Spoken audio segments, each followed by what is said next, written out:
L'administrateur maire du 6e arrondissement de Pointe-Noire, Jeunesse Wilfried Pakabantou, appelle les sociétés de télécommunications détentrices des antennes et pylônes dans les établissements scolaires publics de sa circonscription à accompagner l'État dans la construction des murs de clôture pour ainsi mettre les apprenants à l'abri de l'insécurité. Suivez.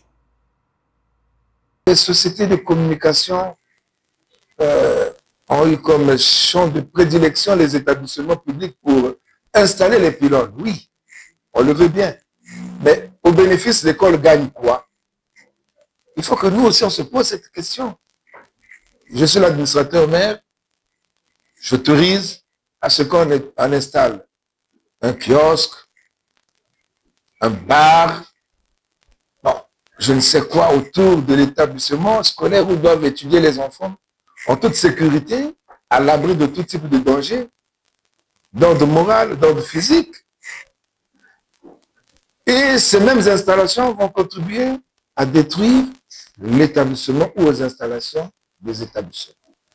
Nous avons vu à Ngoyo, la plage, la société de télécommunications qui a posé les pylônes a détruit le circuit d'eau potable. Pareil, à l'école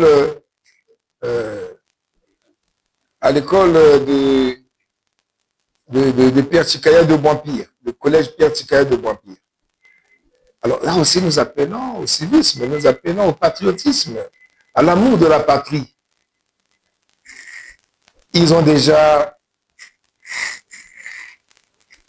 eu la place pour installer leurs antennes ou leurs pylônes, mais qu'ils pensent à clôturer même ces établissements. En échange, ils doivent aider l'État.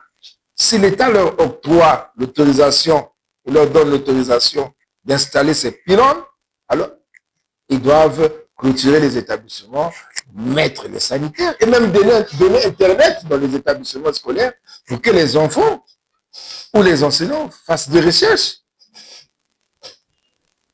dans le sens de l'éducation. Bon, là aussi, c'est des choses que nous parlerons et que nous regarderons avec notre hiérarchie de pouvoir encadrer cette situation.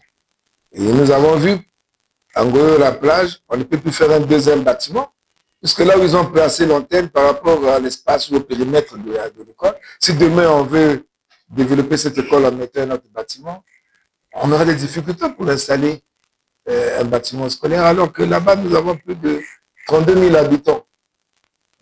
Dans le CQ 602, nous avons plus de 32 000 habitants. Et avec une seule école primaire, déjà, il n'y a plus d'espace. Là aussi, j'attire l'attention de ceux-là qui sont en train de développer ce secteur de communication, de penser au développement durable de notre nation. Le développement durable ou au développement des collectivités dans lesquelles ils installent leurs pylônes